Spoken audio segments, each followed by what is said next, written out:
A ligar, mi amor. El programa joven de la Liga Argentina por los Derechos Humanos. A ligar, mi amor.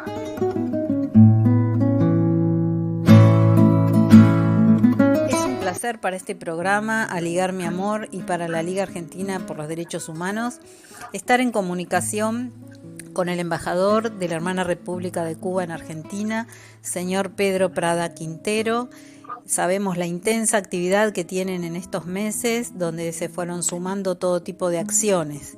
Buenos días, los saluda Elisa Giordano. Buenos días, Elisa. Es un placer estar contigo y con toda la audiencia de este programa y de la radio, así como de todas las radioemisoras asociadas.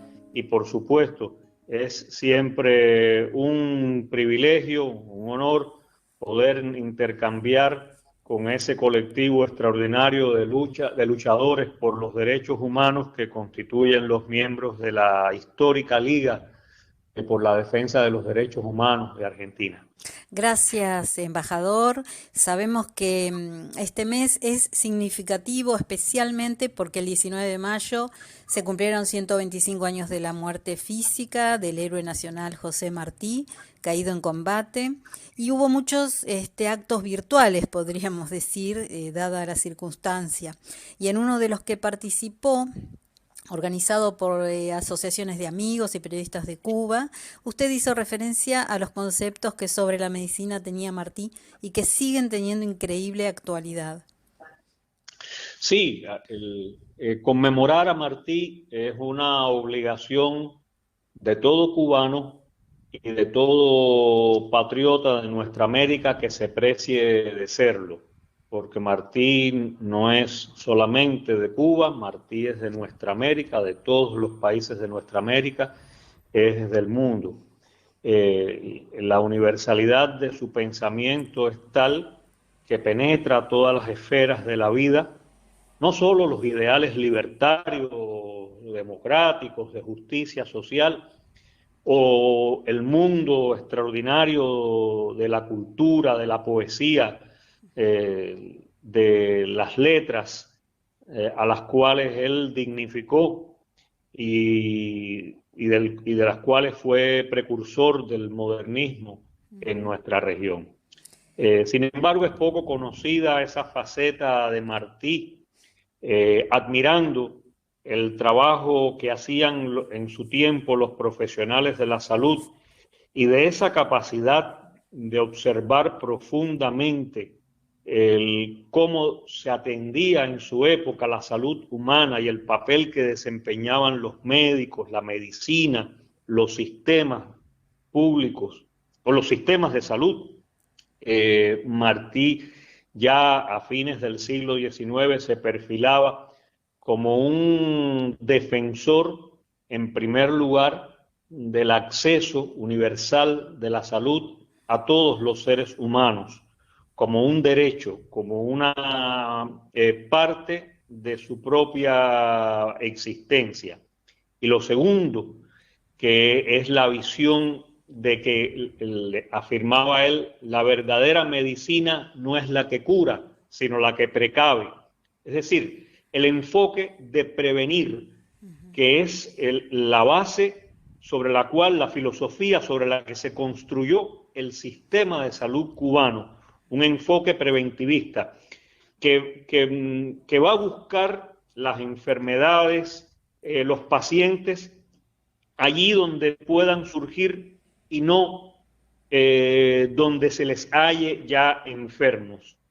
Eso a lo largo de muchos años se ha ido consolidando en la formación de los médicos cubanos y también de los muchos médicos, de los más de 39.000 médicos extranjeros que se han formado en Cuba, entre ellos más de 1.000 médicos argentinos que han podido incorporar esa educación, esos valores aprendidos en la Escuela de Salud cubana con los mejores valores también aprendidos de la Escuela de Salud argentina.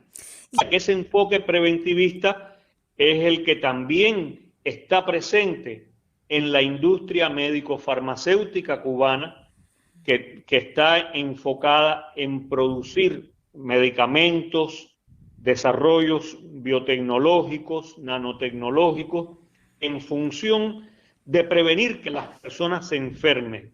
Es decir, a nosotros no nos interesa tanto, aunque tengamos que hacerlo, producirlo, investigarlo, generar las curas a las enfermedades, como evitar que los seres humanos se enfermen.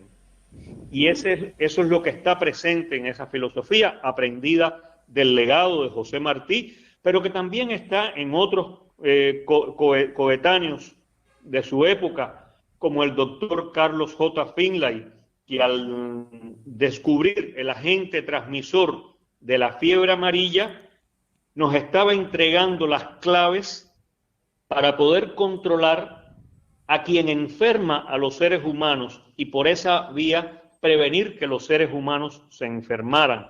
O como el doctor Tomás Roy, que con sus estudios sobre el uso de las vacunas, en una época en que todo eso era un gran tabú, validó para el caso de Cuba y para nuestra América la posibilidad de su uso conforme los europeos más avanzados, como el doctor Luis Pasteur, venían desarrollando para prevenir que los humanos se enfermaran. Y cómo en ese pensamiento martiano que era prever está el arte de salvar, llegamos a nuestro tiempo con total vigencia, ¿no? Porque la prevención en el tratamiento que recibieron en esta pandemia los cubanos y cubanas ante la sospecha de contagio, todo se hizo para elevar ese sistema inmune. Y la efectividad está a la vista, ¿no? Pensemos que hay aproximadamente al día de hoy un 4,2% de índice de letalidad, que está por debajo del de la región de las Américas, que es un 5,9%, y del nivel mundial, que es un 6,6%. Y esto tiene una recuperación además de los enfermos en un 85%. Hoy tenemos la información que ya se estudia el retorno a la normalidad en algunos lugares en algunas provincias de Cuba, y esto tiene un valor incalculable para enfrentar esta situación de tamaña emergencia. Y hace pocos días el doctor Francisco Durán, que es director de epidemiología del Ministerio Cubano de Salud, en una entrevista de Telesur dio un dato que consideramos muy importante, que la web del Sistema de Salud cubano, donde está el Protocolo Nacional Cubano para enfrentar el COVID-19, está a disposición del mundo. Y esto es un hecho excepcional, porque lo que estamos diciendo es que no se esconde la información, que se pone a disposición de la humanidad. Sí, mira, este arte de precaver está presente en las decisiones políticas del gobierno, del Estado cubano. Desde hace tiempo el país concibió, recuerda que nosotros hemos pasado por varias situaciones de epidemias que no han sido propiamente de carácter endémico, sino que han sido importadas, introducidas en el país como parte de la guerra del gobierno de Estados Unidos contra Cuba, documentada por fuentes estadounidenses.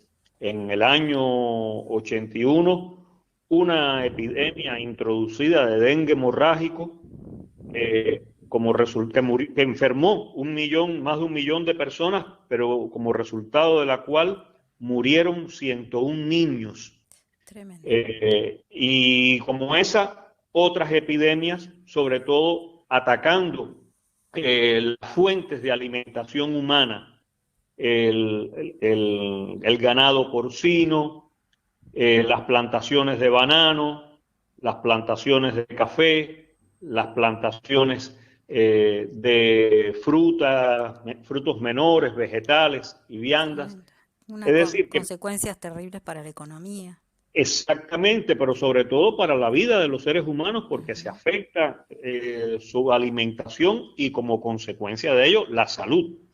Entonces, el país concibió desde hace muchos años una estrategia nacional, de manera que si se producía un fenómeno epidemiológico masivo, el país tenía un protocolo escrito de qué hacer ante ese evento.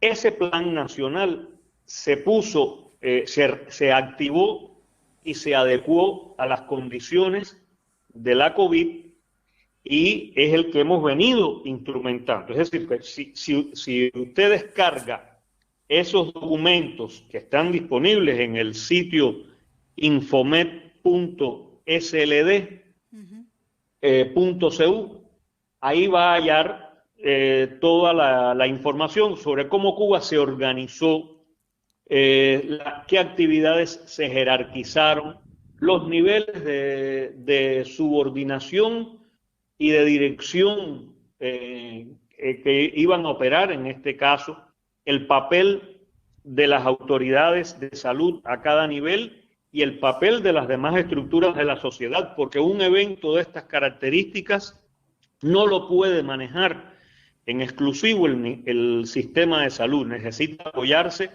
en muchas áreas de la economía, en las Fuerzas Armadas, en las fuerzas del orden interior, necesita apoyarse en las instituciones, las organizaciones del transporte en sus distintas modalidades, en las cadenas de distribución de alimentos, en los productores. Entonces, es una obra, es un gran ajedrez de alta complejidad. Y en esto podríamos decir que un actor social fundamental en estos días es el rol de la juventud en Cuba, porque sabemos que miles de estudiantes de medicina salieron puerta por puerta a buscar el virus, como confirmar a las personas que tienen síntomas e informar al sistema primario de salud, lo que parece una estrategia que da resultado en la localización de los casos y lleva a un aislamiento obligatorio, y esto no es política en todos los países de tener centro de aislamiento, sino derivar a las viviendas a las personas que son sospechosas y contactos de casos confirmados. O sea que nuevamente la juventud tiene un papel destacado en esta batalla, ¿no? Sí, indudablemente que ha sido la gran epopeya de la juventud cubana en el siglo XXI, o en lo que va del siglo XXI. Esto a lo que tú hacías referencia, nosotros le denominamos pesquisaje masivo, ir a buscar a los enfermos que puedan haberlo donde estén, es uno de los componentes esenciales de esta estrategia nacional a la que hacía referencia, porque nosotros no hacemos nada si tenemos a personas cautivas, desconocidas, instaladas en las comunidades, en los hogares, que tienen el virus, que como conocemos hoy puede expresarse de diferentes maneras, incluso puede estar presente en una persona de manera pasiva, de una manera totalmente inocua. Sin embargo, esa persona se convierte en un portador que puede enfermar a otras. Y cuando en los hogares conviven personas de diferentes edades, sobre todo adultos de la tercera edad, pues esto es mucho más complicado. Sobre todo en la relación entre niños y adultos de la tercera edad, que es muy común, porque ¿qué niño no está arriba de sus abuelos y qué abuelos no están arriba de sus niños? Entonces, el papel de la juventud en ese sentido fue muy importante. Más de 6 millones de cubanos han sido pesquisados en estos esfuerzos, sobre todo en las grandes ciudades donde las relaciones de vecindad, la afluencia de personas, el movimiento es mucho mayor que en áreas rurales y en otras partes. Pero sí, más de 6 millones de cubanos fueron pesquisados. El problema es que cuando usted va a buscar a los enfermos, los encuentra. Si usted no hace pesquisaje masivo, usted tiene una masa cautiva de personas enfermas que desconoce dónde están. No, usted puede suponerlo, pero no puede afirmar que que no tiene personas enfermas. Y eso es lo que hemos tratado de resolver, y en eso ha tenido un papel fundamental la juventud cubana. En primer lugar, estudiantes de medicina, pero también estudiantes de otras carreras universitarias y otros jóvenes, porque en estas condiciones también ha sido muy importante la movilización de los jóvenes en apoyo a las instituciones de salud, a los centros donde se han concentrado y aislado a las personas enfermas, apoyando en la limpieza de los centros de salud para elevar todas las medidas de seguridad necesarias. Ahí han estado estudiantes, por ejemplo, por su destacadísimo papel, estudiantes de las facultades de Derecho universitarias, ingenieros, estudiantes de matemática.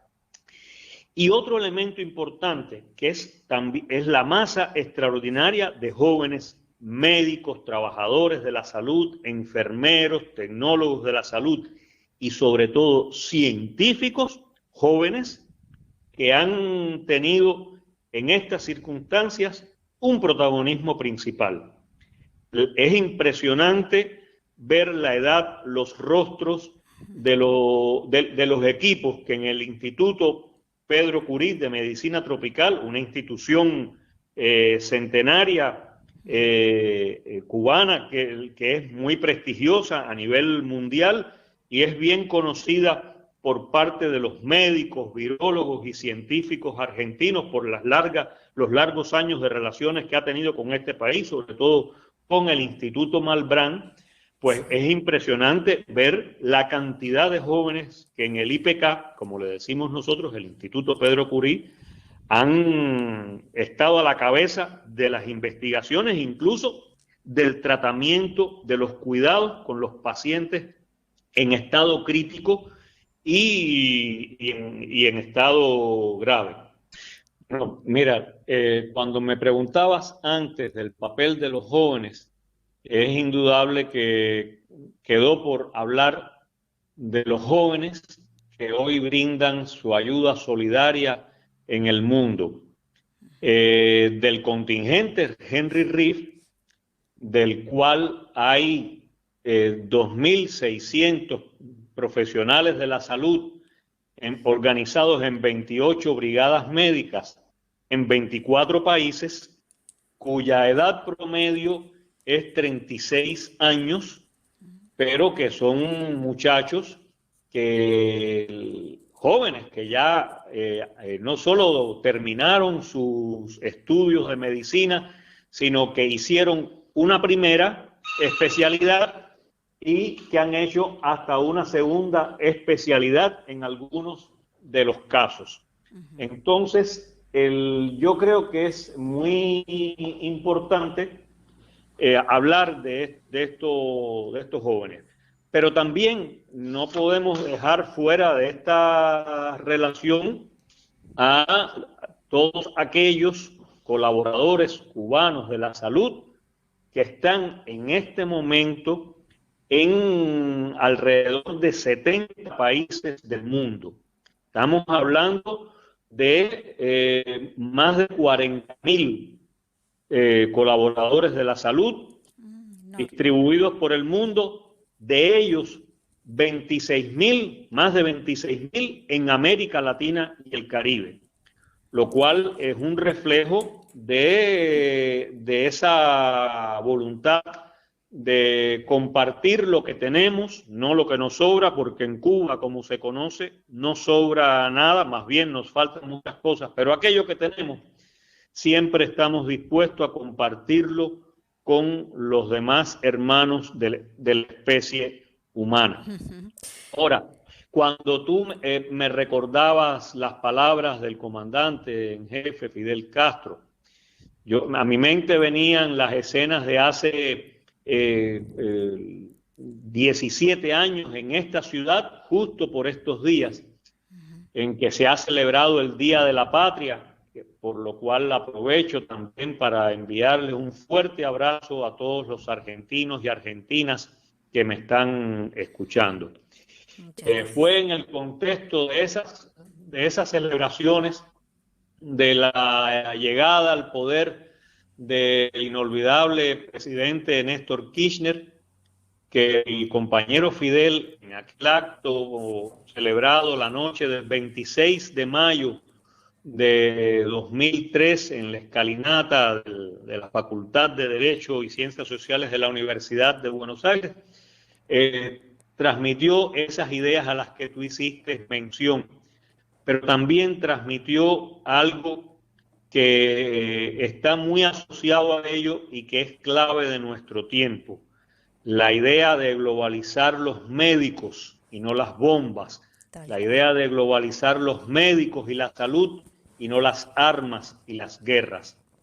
Y parece que aquellas ideas han encontrado millones de oídos receptivos en el mundo, porque hoy, cuando la Organización de las Naciones Unidas, la Organización Mundial de la Salud, la comunidad internacional insisten en que hay que priorizar la cooperación y la solidaridad para podernos salvar todos de este fenómeno global que ha sido la pandemia de COVID-19, las ideas de Fidel cobran absoluta vigencia y uno siente la satisfacción de que pudo hacer un aporte modesto pero útil al desarrollo de la humanidad y de la especie humana.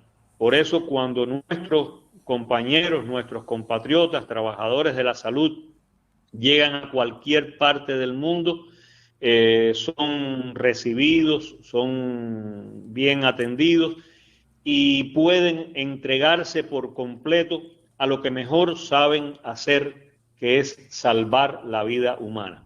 Así ha sido en este caso de la COVID.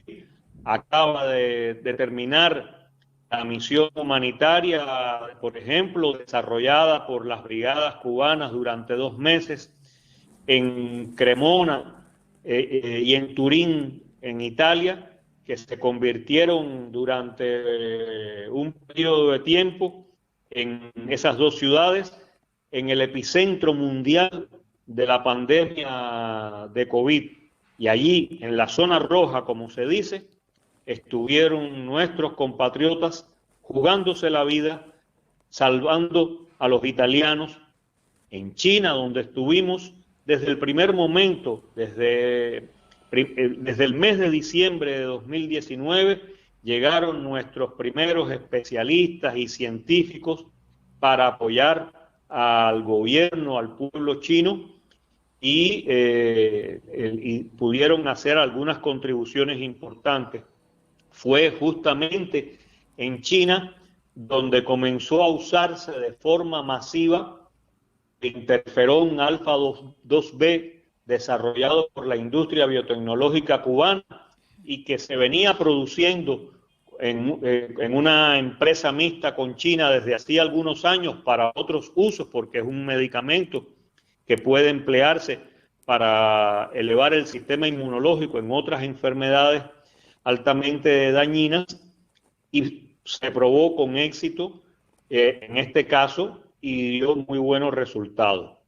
Y de igual manera ha ocurrido con otros productos, otras investigaciones que se han desarrollado al calor de la COVID y varias de las cuales hemos puesto a disposición de varios países del mundo para participar de conjunto en el proceso de su investigación, validación y desarrollo. De manera que cuando algunos pueblos, algunas organizaciones, algunos países del mundo han propuesto y defienden la idea de honrar a los médicos de la Henry Reeve con ese galardón del Premio Nobel de la Paz, uno siente orgullo. Piensa en los primeros que estuvieron en el terremoto terrible de Pakistán, en el Himalaya. Piensa en los que corrieron todos los riesgos durante el tsunami de Indonesia. Piensa en los que estuvieron jugándose la vida e incluso en quien enfermó de ébola combatiendo esa epidemia del África Central. Pienso en los que han estado en varias naciones del Caribe durante huracanes. Pienso en los que se jugaron la vida en el terremoto de Haití, incluso en los que perdieron la vida en el terremoto de Haití. Pienso en los que han ayudado en Centroamérica a combatir el dengue en distintas de sus variantes. Sería, por supuesto, un honor y un compromiso más grande que no haría más que reafirmar nuestras convicciones de que patria es humanidad, de que en darse y en ayudar a otros está la verdadera felicidad humana. Y pensaría también que esas ideas de Martí con las cuales empezamos a conversar hoy estarían siendo vindicadas por los cubanos del siglo XXI, y él podría sentirse orgulloso de que la semilla que sembró en nuestra patria pues fructificaron. Recuerda que ya estos médicos cubanos de la brigada Henry Reed tienen otros reconocimientos internacionales, sí, claro. Tienen premios reconocimientos de la Organización Mundial de la Salud, de la Organización Panamericana de la Salud. Le fue otorgado el Premio Memoria de la Salud Pública a Dr. Lee Jong-wook, que es uno de los galardones más importantes del mundo en materia de salud pública. Así que si eso ocurriera, que uno nunca, porque los médicos cubanos no trabajan para premios, como te dije, el mayor premio de ellos es que las personas se salven, que vivan, que sobrevivan a las enfermedades, y si acaso tienen un premio, un galardón, una riqueza, es la gratitud de los seres humanos, de los cubanos en primer lugar, y el aplauso que en estos días, cada noche, salen los cubanos a ofrecerle como premio a su sacrificio. Recordamos que estamos conversando con el embajador Pedro Prada Quintero, de la República Hermana de Cuba, en Argentina, y conversando sobre la solidaridad internacionalista que caracteriza a los hermanos cubanos. Sabemos que nuestro país, y especialmente o concretamente la provincia de Buenos Aires, buscan fortalecer el intercambio en materia de salud, promoviendo productos y servicios de salud de la isla en el marco de la nueva ley de emergencia sanitaria.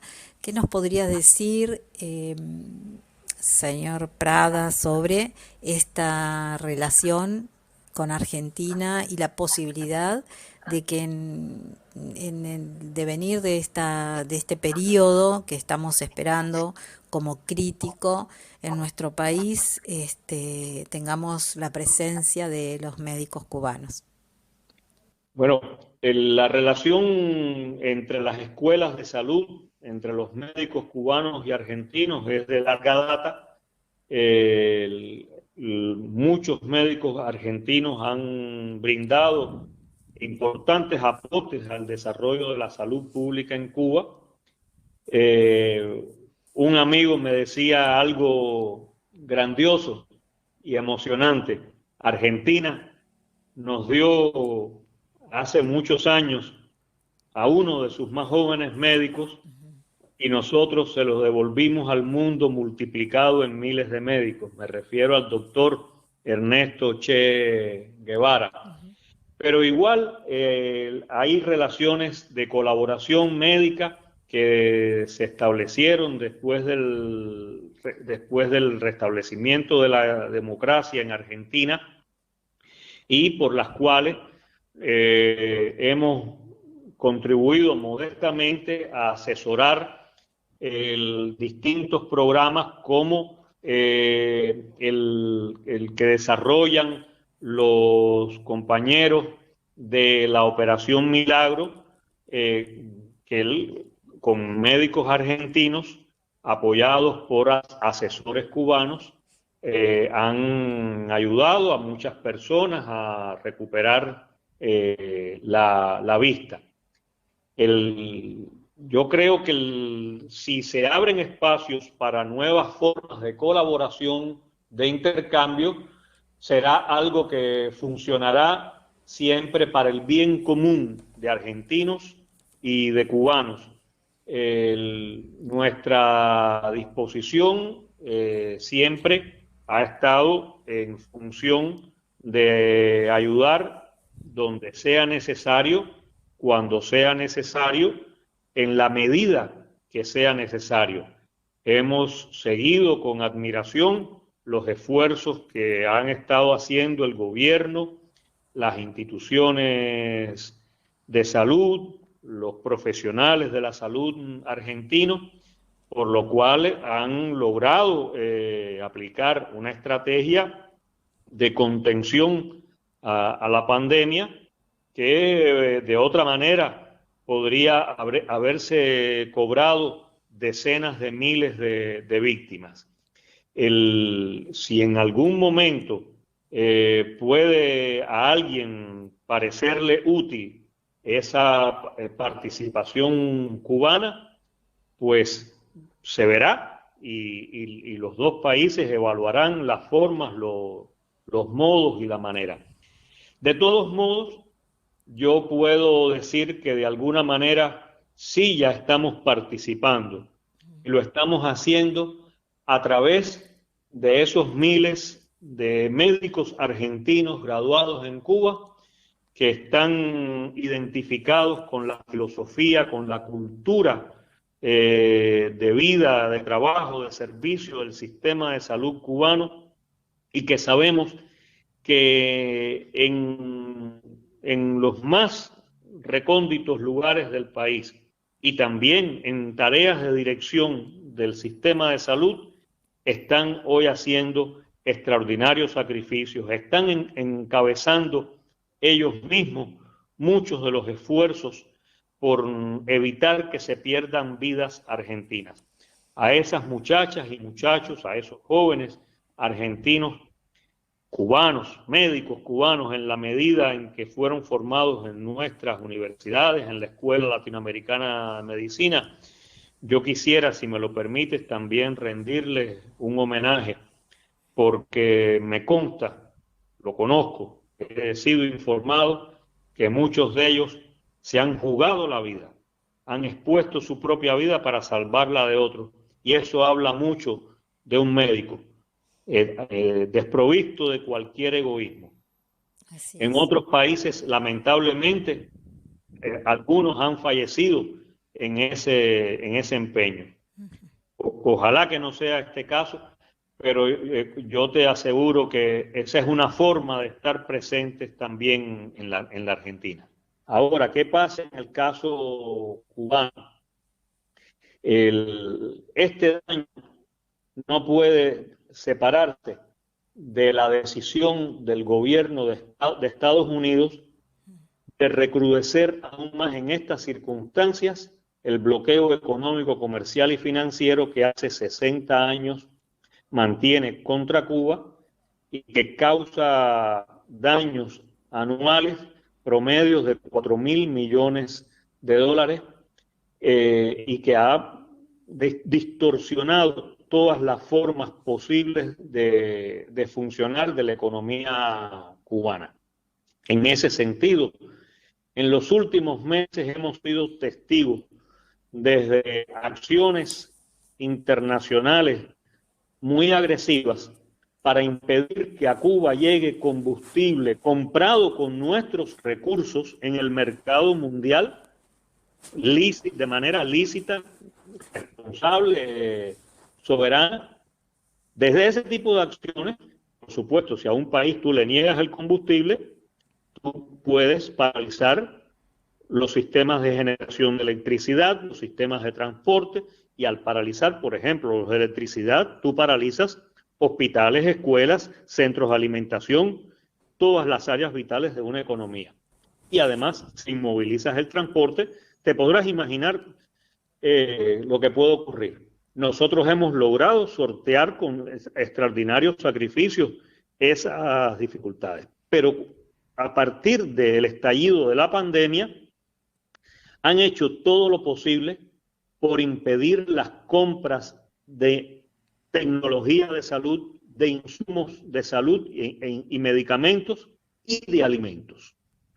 Yo puedo decirte que una de las primeras cosas que hizo el gobierno de Estados Unidos en el mes de enero fue impedir el acceso de Cuba a la compra de respiradores a las salas de terapia intensiva.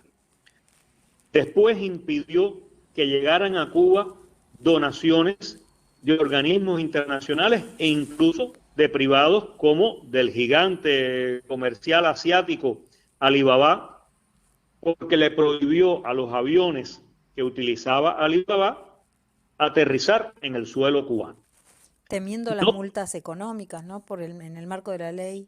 No te he mencionado todavía ese tema. Te estoy hablando de acciones concretas, directas, enfocadas a causar daño, a causar muertes. Ahora añádele a todo esto las acciones que son consecuencia de la aplicación del capítulo 3 de la ley Helms-Burton, que lo habían decidido instrumentar el pasado año y que ahora afecta aún más la normalidad de las operaciones comerciales que Cuba desea tener con el mundo. Cuando tú oyes por ahí que los cubanos podemos ir a comprar y vender a cualquier lugar, bueno, eso es una verdad y es una falacia. Podemos ir, en teoría, a cualquier país menos Estados Unidos. Y podemos comprar en cualquier país menos en Estados Unidos. Eso es un lema, en teoría. En la práctica, ¿quiénes controlan hoy el tráfico mundial de mercancías? La propiedad de los productos y servicios. ¿Quiénes son los dueños de las tecnologías? Si a Cuba se le prohíbe comprar tecnologías que tengan más de un 25% de componentes estadounidenses, ¿dónde las vamos a encontrar? ¿Qué tecnología hoy en el mundo no tiene componentes desarrollados o producidos en Estados Unidos? Es el caso, por ejemplo, de los aviones. Muchas personas dicen, bueno, ¿y por qué los cubanos no acaban de comprar aviones mejores? Que en el mercado hay tantos productores de aviones que hay en el mundo. Pregúntense los componentes de los aviones para que se den cuenta por qué Cuba no puede salir a comprar aviones al mercado mundial y por qué los productores no pueden vendérselos a Cuba. Ahí es donde se ven los efectos extraterritoriales del bloqueo de los que nadie habla. Y eso pasa en el área de los alimentos, que como sabemos están controlados en su gran mayoría por grandes transnacionales y por las cadenas de distribución de esas grandes transnacionales. Y esas transnacionales están controladas por Estados Unidos. O en el ámbito de las finanzas, ¿qué pasa con los sistemas bancarios internacionales, con los bancos en el mundo? La manera en que el sistema financiero internacional se ha puesto al servicio y al control de las grandes empresas financieras estadounidenses. Como eso pudiéramos enumerar una larga lista de hechos. Y es lo que tiene que ver con el capítulo 3 de la ley Helms-Burton, que es el más extraterritorial, el que obliga a personas, a empresarios, a empresas de terceros países a subordinarse a la ley nacional de Estados Unidos. Afortunadamente para Argentina, para las empresas argentinas, hay una herramienta, un instrumento de defensa nacional de sus capitales, de su seguridad jurídica, de su seguridad financiera, que es la Ley de Defensa de las Empresas y los Capitales Nacionales Argentinos, adoptada en el año 1997 durante el gobierno de Menem en respuesta a la Ley Helms-Burton. Yo creo que esa es una fortaleza de los socios de Cuba en el ámbito económico en Argentina, que vale la pena encomiar, porque en estos tiempos difíciles que vivimos y que encuentran a muchos países indefensos, los argentinos tienen una herramienta para defenderse de ese abuso de Estados Unidos con el mundo. Muchas gracias por tus palabras en lo que nos corresponde. Lo que hemos hecho hasta ahora y haremos siempre es responder con gratitud las enormes muestras de solidaridad y de amistad que siempre hemos recibido del pueblo argentino, de los luchadores argentinos, en especial de los luchadores por los derechos humanos, incluida la recordada Graciela. Ahora, a los jóvenes de Argentina les diría que están ante circunstancias nuevas y extraordinarias. Es una oportunidad, sin dudas, tener la posibilidad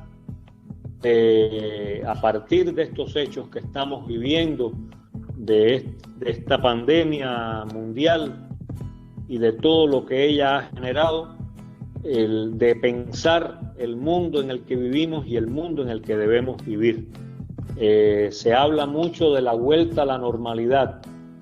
Yo prefiero hablar de que debemos pensar la vuelta o la ida a una nueva normalidad, porque el mundo en el que vivíamos y donde nos agarró la pandemia era un mundo que iba directo a un descalabro, a una hecatombe, a la destrucción de la especie, ya fuera por la violencia de las armas, ya fuera por los egoísmos y la violencia de las economías, o por la violencia que se comete a diario contra la madre tierra, nuestro hogar.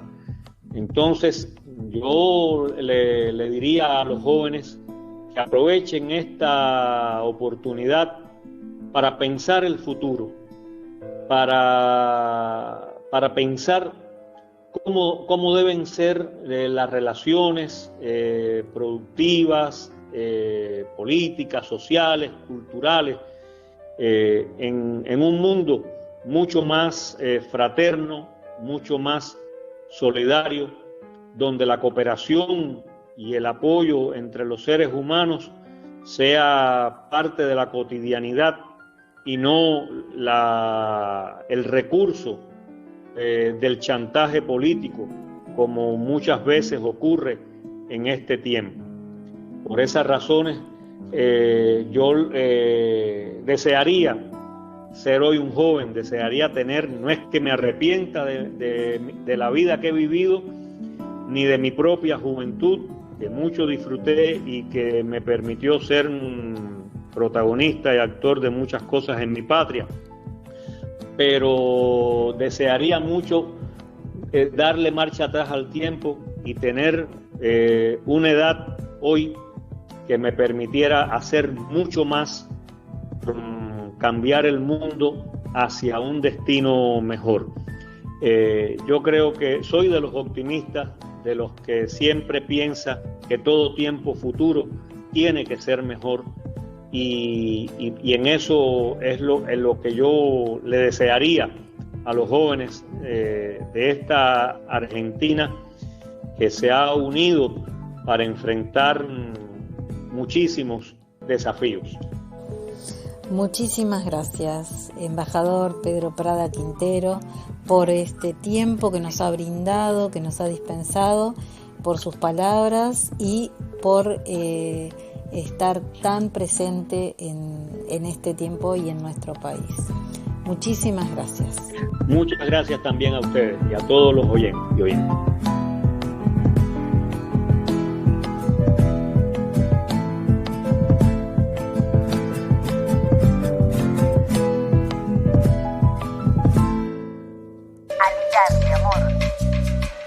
A ligar, mi amor. El programa joven de la Liga Argentina por los Derechos Humanos.